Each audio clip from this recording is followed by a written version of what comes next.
After being neighbors for 4 years, after you had an argument with her over money, with the taillight, what inspired you after 4 years to call CPS? Your neighbors? Yes. You each have a dog? Yes. What kind of a dog do you have? A red-nosed pit bull. You have a pit bull? Mm-hmm. And what kind of dog do you have? I have a blue-nosed pit bull. So you both have the same breed of dogs. And as neighbors, you decided to let the dogs mate and had an agreement that once the dog had puppies, you have the female dog, that the plaintiff would get a puppy out of the breeding. So far correct? Yes. Yes. No, What do you mean no? because we didn't make an agreement with mating the dogs. The dogs just so happened to mate. Listen, was your dog on a leash? Yes? Was your dog on a leash? Yes, my dog Okay, was on. and you watched them mate? But Just a second. You Yeah. watched them mate? yes? I read it in the papers. They didn't mate in a goldfish bowl, you were walking them. And then you had a discussion, and in your discussion, you agreed that she would get a puppy. Let's just keep this simple. Is that correct? You say it was correct in your answer. Your defense is that you want her to fix a car, right? Right. Okay, well, that doesn't negate the fact that you agreed that she would get a puppy from the litter. You didn't give her the puppy from the litter because you say that her son damaged your car. That's the case. Am I wrong about that? Partially. Well, tell me where I'm wrong. She wasn't walking the dog. It was another gentleman that was Who walking. cares? Okay, well, then that's what the Who difference cares? was. Listen, if you can't sit up and figure out where you are, you can leave. I got scoliosis. Do you? I'm gonna sit Good. like this. Goodbye. Goodbye. This way, sir. Out. Nice. Does that person belong to you? I'm gonna sit down. a certain How does way. he I got belong to you? He's a neighbor that lives next to us. Oh, well, you brought him here on purpose? He saw the gentleman fighting on my vehicle. Yeah, well, he's got to know where he is, I understand. right? You understand? Understand. Yeah, smart Alec. Your Honor, can I say something? Not yet. Okay. I'm going to keep this case to its basic component. The dog had puppies and you sold them. Some of them, yes. How many did you sell? 1, How many were in the litter? 4. Where are the rest? I gave 2 of them away, and I kept 1. And when were these puppies whelped? They was born July 7th. Of this year? Yes. Okay. Now, the reason you didn't give her a puppy, according to your answer and counterclaim, was that her son was in some sort of a kerfuffle with somebody, and during the course of that kerfuffle, pushed somebody into your car, and your car was damaged. Correct. Okay, stand up. You're the son. Yes. Move over there. Tell me your first name. Ezra. Ezra, when was this fight? Were you the puppies? Yes. And who were you fighting with? Another adult. Who? I'm not sure of his name. Well, what'd you get into a fight with him about? We had an exchange of words and it led to the altercation. Slower, so I can hear you. We had an exchange of words and it led to altercation. About what? He was being disrespectful to me. So how did the altercation play out? He just backed up to her car, he hit the car, and it broke her taillight. And you have no idea who this person is? I do. You do? Well, if you would like to share that, that's fine. Otherwise, you pay for the taillight, right? Yes. Well, she didn't have a fight with anybody, right? Yes. Well, so if you want to share that, if you say it wasn't me that broke the taillight, it was this other person, they don't know who it is, sue them. But right now, you're going to pay for the taillight. That's easy. How much was the taillight? $500. Show me, because that's the counterclaim, for the most part. The rest of it is nonsense. Thank you.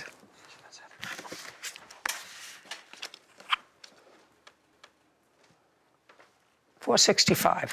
Okay. Now, when you sold the one puppy, now you can sit. When you sold the one puppy, how much did you get for it? $400. Now you have one puppy left. What are you doing with it? It's my puppy.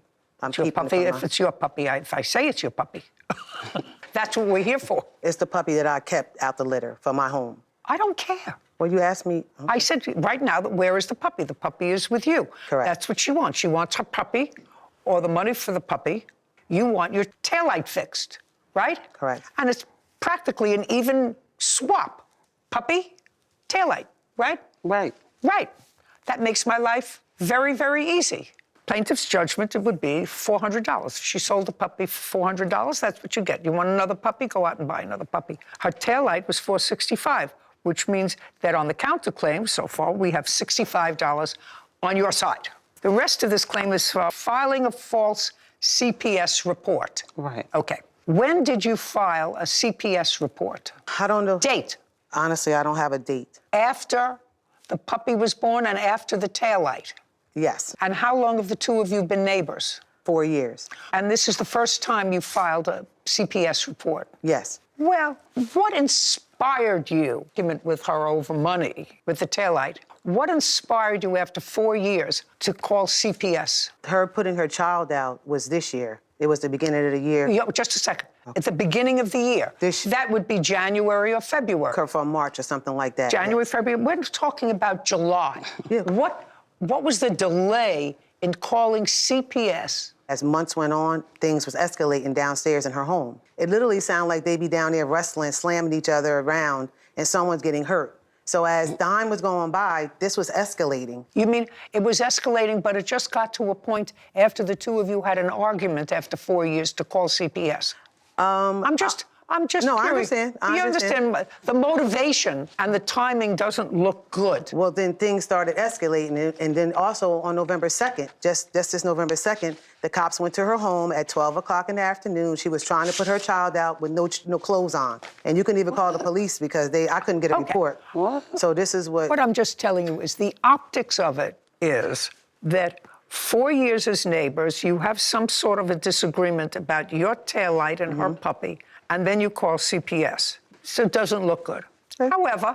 However, she's allowed to do that unless you have some indication that there's never been any difficulty in your home and it was solely motivated by this aggravation over taillight and puppy.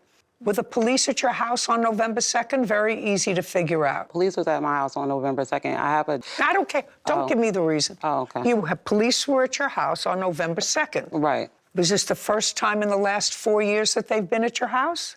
No. Careful. No. No. So they've come to your house before. Right. How many times have they come to your house before? Probably like 3, 4 3. times. I have to tell you, I'm 82 years old. Police never came to my house.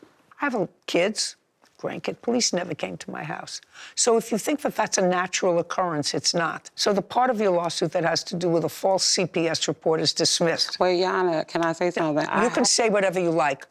The portion of your complaint that says she called CPS, she acknowledges she called them, and she says that there are things that are going on in that apartment that don't sound right. Now, her motivation for calling them may be entirely dark, but she clearly had the basis to call them because, according to you, the police have come to your house multiple times in the past because of incidents. But it wasn't because of my children. Who knows? Who cares? Your children live in your house with you. Right. It's not up for grabs, madam. All right. Now, according to your counterclaim, she caused you to be evicted from your house. She caused me to get an eviction letter. Yes, and that was because, according to you, she said that you walk your dogs sometimes unleashed. Correct. Be careful. Did you ever do that? Yes. So that part of your counterclaim is dismissed. You can't walk your dogs without a leash. They have to be on a leash at all times. Now, on the counterclaim, I'm awarding you $65. $400 you get for the puppy. $465 was the taillight. The difference in that is $65. That's my judgment. Goodbye. Have a happy life. Her son broke my light. I was going to give her the dog. When she didn't want to pay me, I was going to sell the dog for the place of the light. I'm okay with it. I just wanted to basically get the money for my dog, and that was it. But she just been making my life a living hell. I even got videos of her harassing us, but unfortunately the videos didn't come apart because I said I walked my dog without a leash. But how am I harassing her? Like, really, I'm harassing you? No, I'm not harassing you. Time for a restraining order. Nah, I'm not even restraining. I'm just moving. I actually don't understand two people walking their dogs together. And both of these dogs had not been neutered. Defendant's dog is in heat, so you take your dog and walk away. Well, maybe we'll have puppies. Not well thought out. No, and really very unfair to the puppies who she kept one, sold one. Well, she couldn't take care of two. She gave them to her brother. Who knows what? Dog breeding is not a hobby. Dog No, it breeding shouldn't is a be. profession Yeah. that should be regulated. Well, Pick up knitting, pick up crochet. Yeah. There are other things you could do with your time. All right. Seriously, bro? This whole case started over a puppy? Not money, not property, a dog. So both of you got pit bulls. You let them mate and then agreed. When puppies are born, she gets one. Simple deal. Easy. No confusion. Then puppies are born. 4 of them. And what do? Sell one, keep one, give away 2, and the one person you promised, you give her nothing. Bro, what? Then you say, my car got damaged. Okay, fair. If her son broke your taillight, he should pay. That's valid. But what does that have to do with the puppy? Those are 2 different things. You can't just cancel a deal because you're mad. That's not how agreements work. Then it gets messier. Now CPS is involved? Over a neighbor fight? Seriously? You lived next to each other for 4 years. No problems. Suddenly, after this fight, now you call CPS? Come on. Even the judge saw that. Timing matters. Motivation matters. And it didn't look clean. Then we got the son. Gets into a fight. Breaks a taillight. Doesn't even know who he fought. B-row. You break something. You pay for it. Simple. No excuses. And the judge handled it perfect. She said, puppy, second 400. Taillight nets 465. Done. No drama. No nonsense. Just math. And at the end, nobody really wins. Neighbors hate each other. Money lost. Trust gone. All over what? A dog deal. Seriously, bro? Final lesson. Don't mix emotions with agreements. And never do business with neighbors, because when it goes wrong, you still have to live next to them. And that's the worst part.